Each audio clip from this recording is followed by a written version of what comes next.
کریمہ کا صلی اللہ علیہ وآلہ وسلم ایک غزوے سے واپس تشریف لا رہے تھے۔ دو بندوں کا آپس میں جھگڑا ہو گیا۔ ایک بندہ مکہ مکرمہ سے آیا ہوا تھا، ایک بندہ وہیں کا رہنے والا تھا۔ ان دونوں کی آپس میں لڑائی ہوئی تو عبداللہ بن ابی جو رئیس المنافقین تھا، پلید، یہ بھی ساتھ شامل تھا۔ اس نے نعوذ باللہ من ذالک جب یہ دیکھا نا کہ دو بندے آپس میں لڑ پڑے ہیں تو اس نے یہ کہا، نعوذ باللہ، کہنے لگا کہ لا تنفقوا علی من عند رسول اللہ حتی ینفضوا۔ اس نے کہا یہ جو رسول اللہ علیہ السلام کے پاس رہتے ہیں نا صحابہ، ان پر مال خرچ نہ کرو، ان کو روٹی نہ دیا کرو۔ جب روٹی دینی ان کو بند کرو گے نا، حتی ینفضوا، یہ رسول اللہ کو چھوڑ کے چلے جائیں گے۔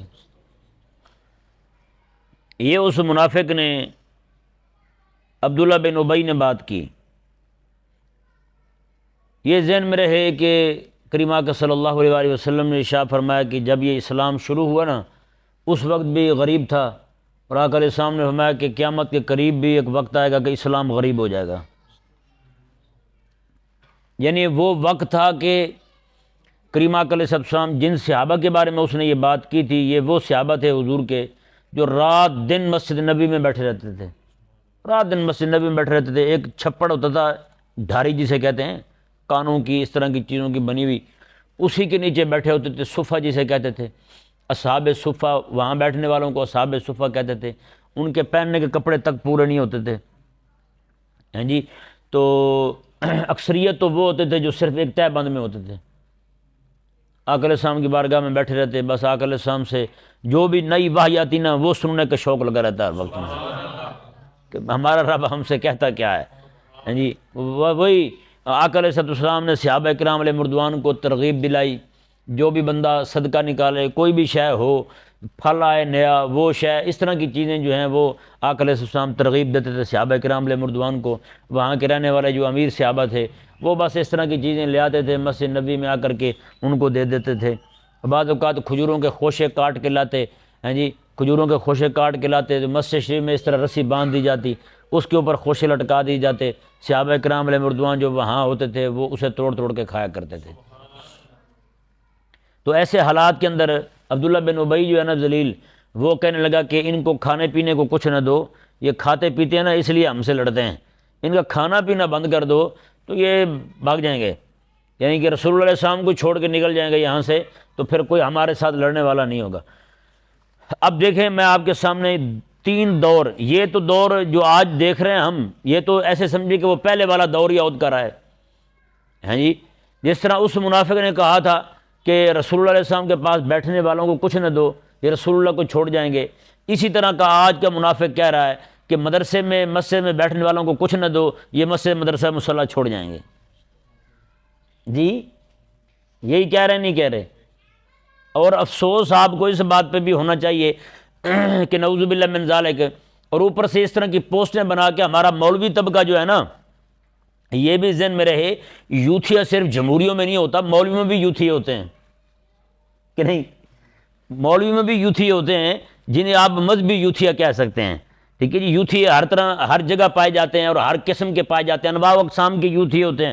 تو یہ جس طرح کی وہ باتیں کریں گے نا، وہ کریں گے کہ مولوی پر خرچ نہ کرو، مولوی کھالیں لیتے ہیں تو کھال پہ پابندی لگا دو جمع کرنے پر، اگر لے بھی لیں تو پھر سستی کر دو، بالکل 70,000 کا بکرا وہ 150 کی کھال ہے جی۔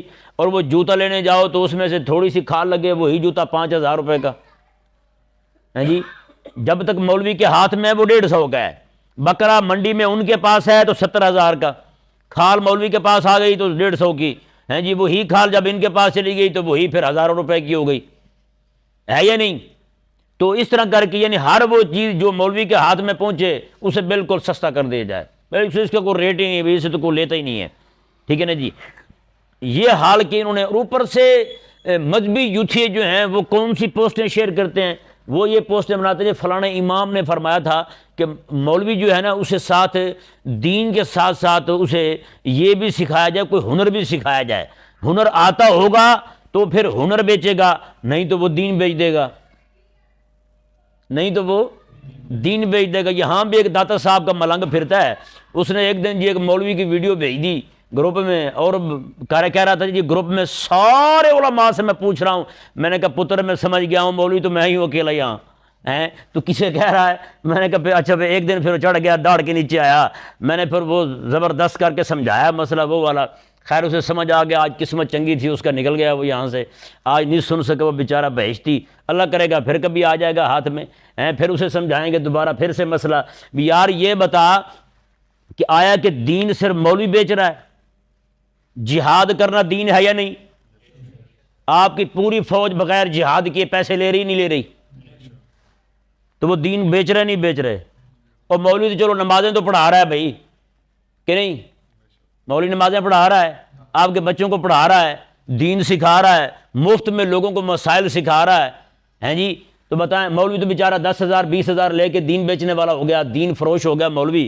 تو جس فوج بیچاری نے پوری قوم کا جناب وہ کتنے فیصد حصہ بجٹ کھا لیا انہوں نے، اور یہ جہاد ایک دن نہیں کیا ہیں جی، وہ سارے کے سارے وہ جہاد بیچیں تو وہ حلال ہے جی۔ آپ کوٹ کے باہر چلے جائیں وہاں بڑا سارا لکھا ہوگا اے دلو ہو اقرب للتقویٰ، انصاف کرو، یہ بات تقوی والی ہے۔ ہاں جی بتائیں پھر یہ انصاف کرنا یہ رب کا حکم ہے یا نہیں؟ بھائی یہاں پہ قرآن پڑھا جاتا ہے، قرآن پڑھنے کے پیسے لینا جائز نہیں ہے، یہ دین فروشی ہے، تو قرآن پر جہاں عمل ہوتا ہے اس کے پیسے لینا کیسے جائز ہو گیا؟ جج کی 8-8 10 لاکھ روپے تنخواہ ہو، انصاف پھر نہ ملے ہیں جی، اوپر سے جناب مٹھی گرم علیحدہ ہو جائے ہیں جی، منشی ڈیل علیحدہ کر لے، وہ سارے کے سارے، بھائی وہ کیا ہے ہمیں بھی سمجھاؤ۔ تو عدل کرنا یہ رب تعالیٰ کا حکم نہیں؟ یہ قرآن پڑھنا ہے وہاں قرآن پہ عمل کرنا ہے۔ جب قرآن پڑھنا اگر اس پر اجرت لی جائے تو یہ قرآن بیچنا ہو گیا، تو قرآن پر جہاں عمل کیا جائے، عمل کروایا جائے تو اسے بیچا جائے، اس کی تنخواہ لی جائے، وہ کیسے جائز ہے بھائی؟ نہیں سمجھ آیا مسئلہ؟ اچھا پیر بیچارہ صرف قل ہو اللہ احد ایک بار پڑھ کے بلے نہ بھی پڑھے ایسے پھوکا مار دے، 2-4 تھوک کے چھٹکے پھینک دے پانی میں، تو اسے جناب 5-5 ہزار روپے دے دیتے ہیں پیر کو،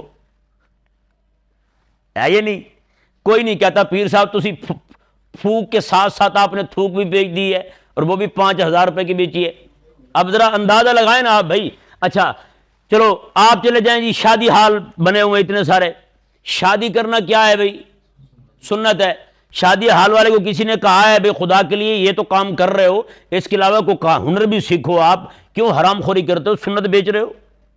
سنت آپ کے ہاں تو بھی شادی ہونی ہے، نکاح ہونا ہے، اس کے آپ پیسے لیں گے، یہ تو لینا آپ کے لیے حرام ہے، یہ تو دین فروشی ہو گئی بھائی، آپ تو سنت بیچ رہے ہو نبی کی۔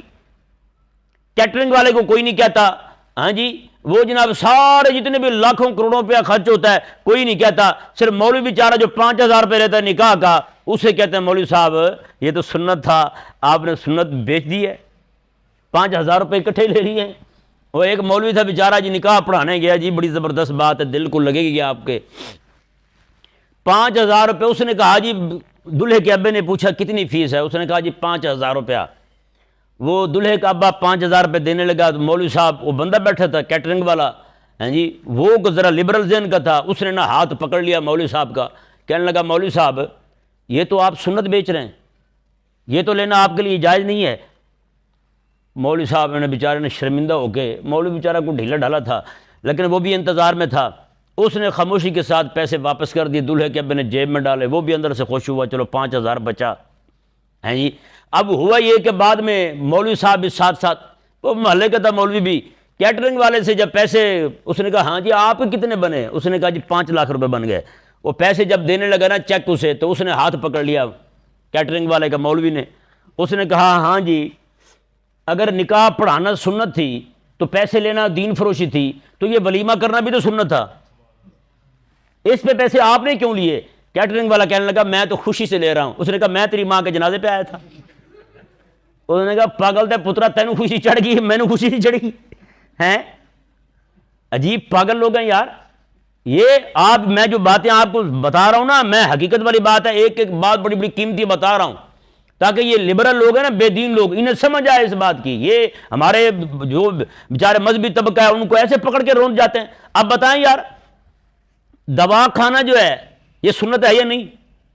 آپ کو ڈاکٹر کو کہتا ہے یا ڈاکٹر صاحب کو ہنر بھی ساتھ سیکھیں، آپ تو سنت بیچ رہے ہیں، علاج کرنا سنت ہے، آپ سنت بیچ رہے ہیں، آپ تو دین فروش ہیں، لہٰذا آپ کو چاہیے کہ ہنر بھی آپ ساتھ سیکھیں تاکہ آپ اس کے ذریعے کو پیسے بھی کما سکیں۔ میں کہتا ہوں قسم خدا کی، پھر یہ اپنے جو سکے جتنے بھی پیسے لیے پھرتے ہیں نا، جس کے اوپر لکھا ہوا ہے حلال روزی کمانا عین عبادت ہے، تو پھر ہر کام جو بھی بندہ کام کرے گا وہ عبادت ہوگی، اور جو بھی بندہ عبادت پر پیسے لے گا وہ مولوی سے بھی بڑا دین فروش ہوگا۔ وہ ہے یا نہیں بات یار؟ تو بھائی اچھا جلسہ ہو جائے، جلسے میں مولوی صاحب کو بلایا گیا، وہاں پہ آپ نے تقریر کرنی ہے، وہ وہاں پہ ٹینٹ والے آئیں گے پیسے لے جائیں گے، لیٹرنگ والے آئیں گے وہ پیسے لے جائیں گے، لنگر والے آئیں گے، نائی وہ پیسے لے جائیں گے، کیٹرنگ والے سارے پیسے لے جائیں گے، سب کے لیے پیسے لینا دینا۔ وہ کوئی بھی جناب حضور کا میلاد بیچنا کہیں بھی نہیں ہوگا۔ مولوی غریب کی جب باری آئے گی اسے 5,000 روپے دیتے ہو ہاتھ کانپیں گے، مولوی صاحب کو ہنر بھی سیکھو، کچھ ہنر بھی سیکھیں۔ اب ہوا ہمارے ساتھ کیا ہے، میں وہ آپ کے سامنے بات رکھنا چاہتا ہوں، ٹھیک ہے جی۔ معاملہ یہ ہوا ہے کہ پہلے جو علماء تھے مسلمان حکمرانوں کے دور میں، یہاں پر انگریز ذلیل کے آنے سے پہلے مسلمان جو حکمران تھے پوری دنیا کے اندر، میں آپ کو تاریخ بتاتا ہوں، حضرت سیدنا عمر رضی اللہ تعالیٰ عنہ، حضرت عثمان غنی رضی اللہ تعالیٰ عنہ، آپ کے زمانے میں باقاعدہ رجسٹروں پر نام لکھے جاتے تھے، جو قرآن کے حافظ سے ان کو باقاعدہ وظیفے دیے جاتے تھے، ان کو باقاعدہ وظیفے دیے جاتے تھے، ان کو ماہانہ خرچہ پہنچتا تھا ان کے گھر کے اندر، یار یہ قرآن کا حافظ ہے، باقاعدہ رجسٹر تیار تھے، ان کے پورے کھاتے لکھے ہوئے تھے، یہ قرآن کا حافظ ہے جی۔ تو بتائیں، اس کے بعد پھر حکمران آئے، جتنے بھی مدارس ہوتے تھے علماء اپنے خرچے میں مدرسے بناتے نہیں تھے، علماء نہیں بناتے تھے مدرسے حکمران بناتے تھے۔ آپ جامعہ نظامیہ، اتنا بڑا جامعہ تھا بغداد شریف کا، اتنا بڑا جامعہ، نظام الملک وزیر تھا اس نے بنایا تھا۔ اس وقت کے وزیر بھی اتنے مسلمان ہوتے تھے، اتنے نیک ہوتے تھے، دین کے خیر خواہ ہوتے تھے، دین کے محب ہوتے تھے جی۔ ایک حاکم نے، اور وہاں پتہ ہے اکیلا نمک جو ہے نا ایک دن کا، وہ اونٹ بھرے ہوئے آتے تھے، ایک دن نمک ختم ہو جاتا تھا ایک ہی دن میں۔ ایک روایت میں تو میں نے یہ پڑھا کہ 12 اونٹ اکیلے نمک کے ختم ہو جاتے تھے، اور 50 سے زائد اونٹ جو ہے نا ان کے اکیلے پیاز کے چھلکوں کے جاتے تھے باہر لگے ہوئے۔ پیاز جتنا آتا تھا وہ الگ بات ہے، اکیلے چھلکے اتنے جاتے تھے باہر۔ اتنے مدرسے میں بچے پڑھتے تھے، سارا خرچہ حکومتیں اٹھاتی تھی۔ امام مالک جو پڑھاتے تھے، آپ پڑھاتے تھے اور کتابیں لکھتے تھے، کون سا ہنر کرتے تھے امام مالک رضی اللہ تعالیٰ عنہ؟ بتائیں ذرا ہمیں بھی۔ ان کی خدمت جو ہے وہ حکمران کرتے تھے۔ سمجھ آ نہیں آیا مسئلہ؟ اللہ تبارک و تعالیٰ کے فضل کے ساتھ امام شافعی کو دیکھ لیں، باقی ائمہ کو دیکھ لیں، جو ہنر کرتے بھی تھے جی، وہ ایک اپنے طور پہ کرتے تھے جی، لیکن اس وقت جتنے علماء تھے ان علماء کو باقاعدہ حکمرانوں نے فارغ البال رکھا ہوا تھا۔ آپ کا کام جو ہے نا وہ صرف حضور کی سنت کی خدمت کرنی ہے بس، باقی سارے کام ہم کریں گے۔ سلطان نور الدین زنگی رحمہ اللہ کو دیکھ لیں، سلطان صلاح الدین ایوبی رحمہ اللہ کو دیکھ لیں، خود مدرسہ تعمیر کیا تھا، مصر کے اندر دارالحدیث قائم کیا تھا، دمشق کے اندر دارالحدیث قائم کیا تھا، بڑے بڑے مدارس اور مراکز اسلامیہ قائم کیے تھے، وہاں بڑے بڑے اجلہ علماء کو لا کر کے بٹھایا تھا، اور وہاں پر ان کے ماہانہ کیا سالانہ خدمتیں ان کے مقرر کی تھی، زمینیں ان کے نام وقف تھیں علماء کے نام۔ یار امام غزالی رحمہ اللہ کو بتائیں کون ثابت کر سکتا کہ امام غزالی رحمہ اللہ کا اپنا مدرسہ تھا؟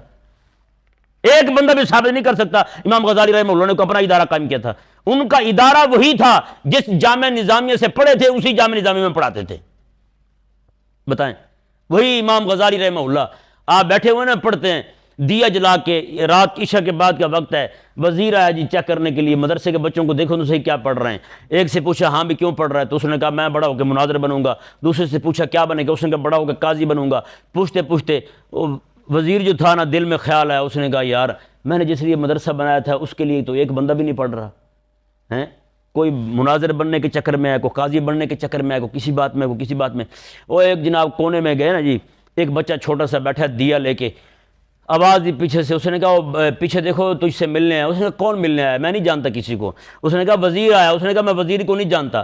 اس نے کہا وزیر کو نہیں جانتے؟ جس نے مدرسہ بنایا، یہ کیا وہ کیا؟ اس نے کہا جس نے مجھے پیدا کیا میں پہلے اسے تو جان لوں، وزیر کو بھی جان لوں گا، پہلے اسے تو جان لوں میں جس نے مجھے پیدا کیا ہے، ہاں جس نے مدرسہ بنایا ہے اسے بھی جان لوں گا میں۔ اتنی بات کی، وزیر کے رونگٹے کھڑے ہو گئے۔ پہلے اس نے ارادہ کر لیا تھا مدرسہ ختم کر دیتا ہوں، لیکن جب اس نے دیکھا نا وہ بچہ، بعد میں امام غزالی بنا جی۔ پھر امام غزالی فرماتے ہیں 12 سال پورے آپ مدرسے کو چھوڑ کے نظامیہ کو آپ مسجد اقصیٰ چلے گئے تھے، اس کے مینار میں بیٹھ کے امام غزالی رحمہ اللہ نے مراقبہ کیا، وہاں پہ آپ نے چلہ کیا 12 سال کا۔ آپ فرماتے جس طرح چلہ کرنا تھا ویسے تو ہو نہیں سکا مجھ سے، لیکن اس کے باوجود بھی بھی نا اللہ تعالیٰ نے میری آنکھوں سے ایسے پردے ہٹا دیے، فرشتے مجھے سامنے اڑتے ہوئے چلتے ہوئے نظر آتے تھے، ایسے نظر آتے تھے۔ تو ثابت کریں نا ذرا، جتنے بھی ہمارے اجلہ علماء گزرے ہیں وہ سارے کے سارے یہی کام کرتے تھے، اور ان کے دو کام ہوتے تھے، پڑھانا اور لکھنا، بس باقی سارے خرچے جو ہیں وہ سارے کے سارے اس وقت کے حکمران اور اس وقت کے اغنیاء جو ہوتے تھے نا عمراء، وہ بھی علماء کے خدام ہوتے تھے۔ میں نے پہلے کئی بار بتایا آپ کو، مولانا حضرت سیدنا امام عبداللہ بن مبارک رضی اللہ تعالیٰ عنہ بہت بڑے تاجر بھی تھے، بہت بڑے مجاہد بھی تھے، ایک سال حج پہ جاتے ہیں، ایک سال جہاد پہ جاتے ہیں، بتائیں بھی، اور تجارت بھی ہوتی تھی، بندے چھوڑے ہوئے تھے، کام کرتے تھے۔ ہاں جی، آپ نے دو بڑے محدث اپنے وقت کے، سفیان بن عیینہ اور سفیان ثوری رضی اللہ تعالیٰ عنہما، دونوں کو فارغ البال رکھا ہوا تھا، کہا کہ جتنا خرچہ ہوگا نا تمہارا سارا میں دوں گا، تم نے صرف حضور کی سنت کی خدمت کرنی ہے بس۔ ہاں جی، وہ بھی کیا پھر احسان مند تھے، احسان ماننے والے تھے، راتوں کو جس سجدے میں جا کر دعا کرتے تھے، یا اللہ عبداللہ کی بخشش فرما دے۔ جب یہ اللہ تعالیٰ کی بارگاہ میں حاضر ہوئے، اللہ تعالیٰ نے فرمایا، میں کہ عبداللہ میں نے تیری بخشش اسی دن کر دی تھی جس دن سفیان ثوری اور سفیان بن عیینہ نے سر سجدے میں رکھ کے تیرے لیے دعا کی تھی۔ بتائیں نا، یہ وہ لوگ ہیں جی جنہوں نے دین کی خدمت کی ہے۔ تو پہلے ہوا آقا علیہ السلام نے فرمایا کہ آج دور غریبی کا اسلام پر، ایک دور وہ آئے گا پھر غریبی کا آ جائے گا، یعنی ایک وقت آیا کہ مدارس کی علماء کی سرپرستی حکمران کرتے تھے، عمراء کرتے تھے، اغنیاء کرتے تھے، وزیروں مشیروں کی بیویاں کرتی تھی، بڑے بڑے مدارس اور مراکز خواتین اسلام نے قائم کیے۔ ہند کی ایک خاتون تھی، ایک امیر بندے کی گھر والی تھی، انہوں نے جامعہ سلطیہ قائم کیا مکہ مکرمہ کے اندر، بہت بڑا جامعہ تھا، بہت بڑا جامعہ تھا، وہاں قائم ہوا، بڑے بڑے اجلہ علماء ہیں جی وہاں جا کر ٹھہرتے تھے، وہاں پڑھاتے تھے، کہ ایک خاتون نے وہاں ادارہ قائم کیا۔ بتائیں یار، ایک خاتون نے ادارہ قائم کیا۔ لیکن آج ہمارے ہاں کیا ہے؟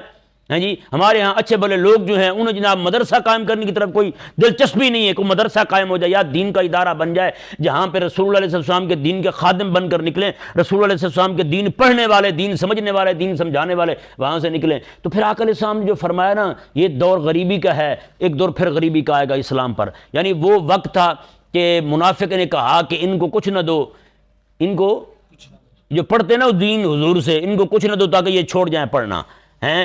آج پھر وہی دور آیا ہیں، پھر دور آیا، حکمران آئے مسلمان، اسلامی حکمران آئے، اسلامی حکومتیں آئیں، انہوں نے آ کر کے پھر علماء کی سرپرستی کی، علماء کی خدمت کی، طالب علموں کی خدمت کی، سارا کچھ کیا۔ لیکن ایک بار پھر وہ دور آج آ گیا ہے وہ لوٹ کر، جس کے بارے میں میرے آقا علیہ السلام نے فرمایا کہ اسلام پھر غریب ہو جائے گا۔ ہیں جی آج مدرسے کو پوچھنے والا کوئی نہیں ہے، آج مدرسے کو، علماء کو، ان کو پوچھنے والا کوئی نہیں ہے۔ اوپر سے لبرل بے دین ایسے چوڑے پھرتے ہیں، وہ بات بات پہ کہتے ہیں جی آپ دین بیچ رہے ہو، آپ دین بیچ رہے ہو۔ میں نے کہا یار جس نے سارا کچھ ہی بیچ دیا ہے، جس نے پورا ملک بیچ دیا ہے، اسے تو تم نے حاجی صاحب کہا ہے، جو بیچارہ جناب کچھ ہزار روپے میں، چند ہزار روپے میں بیٹھا، یار تمہاری ساری اذانیں وقت پہ ہو رہی ہیں۔ ہاں جی بتائیں نا، کبھی ہوا ایسا کہ اذانیں لیٹ ہو گئی ہوں؟ وقت پہ اذانیں ہوں، وقت پہ نمازیں ہوں، وقت پہ سارا کچھ ہو۔ بحمداللہ تعالیٰ ان سے جناب آج تک کوئی ایسا بندہ تیار نہیں ہوا ان کی یونیورسٹیوں سے کو اپنی پیناڈول تیار کر سکے، اپنی کو کھنگ والا سیرپ بھی تیار کر سکے، ہر شے ان کی باہر سے آ رہی ہے جی۔ تو اللہ تعالیٰ کے فضل سے آج بھی مدارس جن کی سرپرستی یہ لوگ نہیں کر رہے، اہل اسلام اپنے طور پہ کر رہے ہیں، غریب علماء جو ہیں وہ لوگوں سے اب جمع کر کے پیسے مدارس کو چلا رہے ہیں، جیسے کیسے ہو کر کے اپنا نظام چلائے ہوئے ہیں۔ اللہ تعالیٰ کے فضل سے وہاں سے آج بھی محدث بھی نکل رہے ہیں، مفسر بھی نکل رہے ہیں، مناظران اسلام بھی نکل رہے ہیں، مناظرین اسلام بھی نکل رہے ہیں، اور قرآن کے حافظ بھی نکل رہے ہیں۔ کبھی آپ نے زندگی میں سنو یار فلانا علاقے میں حافظ نہیں ملا ہے جی، اللہ تعالیٰ کے فضل سے 8-8 9-9 حافظ تو ایک جگہ کھڑے ہوتے ہیں لائن لگا کے ایک مسجد میں، یعنی ہاں ایک بندہ میں کہنے لگا جی یہ تو مزہ نہیں آتا ہے انہیں بندے تھوڑے کو تراویاں سنا نے، میں کہا بے ہدایتیا تو ندیم ٹاؤن دی چھوٹی جی مسجد کعبے دے مزے چوا رہے ہیں اساں تو ہیں، اتنے ہر نماز واسطے نواں امام آندا نا جی، تے میں کہا مریں جی تینوں اتھوں آئے اتھوں والے مزے تینوں اتنے دوا دی تینوں کہڑا گھٹ ہے دس کہتے گل تو پھر ہے۔ میں کہا یار پھر کعبے بھی اعتراض کرے نا، وہاں بھی ہر نماز کے وقت امام علیحدہ کیوں ہوتا ہے جی؟ میں کہا یار یہ تو کوئی بات نہیں ہوئی۔ میں نے کہا تجھے تو خوش ہونا چاہیے یار، چلو کسی ایک امام کے پیچھے کسی وجہ سے نماز نہ ہوگی، چلو باقی 3 نمازیں تو ہو جائیں گی جو دوسروں کے پیچھے پڑھی ہوں گی۔ تو عجیب بندہ یار، کیسی باتیں سوچتا ہے تم؟ وہ یہ باتیں نہ سوچا کریں۔ اللہ تبارک و تعالی ہمیں سمجھنے کی توفیق عطا فرمائے۔ یہ دور جو ہے نا انتہائی پرفتن دور ہے بھائی۔ اگر امام کے لیے یہ ضروری ہے نا کہ آنے والا نمازی جو ہے اس کا خیال رکھے، اس کی دل آزاری نہ ہو، وہ مسجد سے بدگمان نہ ہو، مسجد کی انتظامیہ سے بدگمان نہ ہو، تو آنے والا جو ہے نا اس کے لیے بھی ضروری ہے وہ بھی امام سے اور جو مسجد کے خدام ہیں ان کے ساتھ بھی ذرا تمیز والا لہجہ اپنائے، کہ کہیں یہ نہ ہو کہ یہ جو بیچارے بھنے ٹوٹے جیسے بھی ہیں خدمت کر رہے ہیں رب تعالیٰ کے گھر کی، کہیں یہ بھی بدگمان نہ ہو جائیں، کہیں ان کا بھی دل نہ ٹوٹ جائے، کہیں یہ بھی خدمت کرنا نہ چھوڑ جائیں۔ اگر ان پر ضروری ہے کہ آپ کا خیال رکھیں تو آپ پر بھی ضروری ہے کہ آپ بھی ان کا خیال رکھیں۔ اسی طرح کر کے نظام چلتا ہے۔ بھئی گاڑی جو ہے نا وہ کتنے پہیوں سے چلتی ہے؟ 4 پہیوں سے چلتی ہے، جی، تو اس لیے بندے کو چاہیے کہ وہ ہر طرح کا خیال رکھ کے چلے، آگے پیچھے سارے ایک دوسرے کا احساس کریں، خیال کریں گے تو یہ دور پر فتن ہے، بھئی فتنے کا دور ہے۔ اللہ تبارک و تعالی ہم سب کو دین حق پر استقامت عطا فرمائے۔ اب آیہ مبارکہ کا بس مضمون پورا کرتے ہیں، اس کے بعد گفتگو ختم۔ عبداللہ بن ابی نے کہا لا تنفقوا علی من عند رسول اللہ، اس نے کہا کہ جو رسول اللہ کے پاس بیٹھتے ہیں نا ان پاس پیسے خرچ نہ کرو، ان کو روٹی نہ دو حتی ینفدوا، تاکہ یہ رسول اللہ کو چھوڑ جائیں۔ اب رب نے کیا فرمایا؟ رب نے کیا وعدہ فرمایا؟ اللہ اکبر، وللہ خزائن السماوات والارض، فرمایا حبیب پیارے یہ منافق ذلیل سمجھ رہا ہے کہ ہم روٹی دیتے ہیں تو ان کا کام چلتا ہے، میں اسے پتہ ہونا چاہیے زمینوں آسمانوں کے خزانے تو رب کے ہیں زمینوں اور آسمانوں کے خزانے تو رب کے ہیں۔ اللہ اکبر، ولکن المنافقین لا یفقہون، رب تعالیٰ نے ارشاد میں لیکن منافقوں کو یہ بات سمجھ نہیں آئے گی۔ فرمایا کہ حبیب پیارے تیرا دین پڑھنے والا ہوگا بھوکا میں نہیں مرنے دوں گا، میرا بھی وعدہ ہے۔ حضرت عمر کے پاس آیا نا ایک بندہ، کہنے لگا کچھ دے دیں، آپ نے فرمایا یار، اسے دے دیا بیت المال سے، وہ لے کے چلا گیا، دوبارہ پھر آیا کہنے لگا جی دے دیں، آپ نے فرمایا اوے تو اسی کام پہ رہتا ہے، بیت المال سے لیا اور کھا لیا اور مدے کے دوبارہ پھر آ گیا۔ اب وہ بیچارہ گیا تو کافی عرصہ سامنے ہی نہیں آیا آپ کے۔ ایک دن آپ نے دیکھا اچانک، آپ نے فرمایا اوے تو پھر دوبارہ آیا نہیں؟ کہنے لگا جی وہ آپ نے اس دن ڈانٹا تھا مجھے، تو میں گھر جا کے نا قرآن پاک پڑھنا شروع ہو گیا، قرآن پاک پڑھنے لگا۔ میں نے کہا قرآن پڑھتے ہیں خود مالک آپ پہ روٹی دے دے گا، جی کہتے میں گھر میں بیٹھے قرآن پڑھنے لگا، اب اللہ تعالیٰ نے اتنا مجھے گھر بیٹھے دینا شروع کر دیا، خود بھی کھاتا ہوں محلے والوں کو بھی دیتا ہوں۔ ایک صحابی حضور کی بارگاہ میں بیٹھے رہتے ہیں، ان کے بھائی شکایت کرنے آئے، کہنے لگے حضور ہم کماتے ہیں یہ اکیلا کھاتا ہی رہتا ہے، ہوتی نہیں شکایت ایسوں کو، وہ میں جی دبائیوں جا کے پیسے بھیجے تھے، مولوی چارہ اتنے بہ کے کھا گئے۔ تو آقا علیہ السلام کی بارگاہ میں وہ کہنے لگے حضور ہم کماتے ہیں یہ کوئی نہیں کماتا، یہ ایسے ہی کھاتا رہتا ہے۔ آقا علیہ السلام جاؤ کام کرو، ممکن ہے میرا اللہ تمہیں اسی کی برکت سے روٹی عطا فرما رہا ہو۔ اندازہ لگا، بات ختم ہو گئی۔ اللہ تبارک و تعالی ہمیں سمجھنے کی توفیق عطا فرمائے۔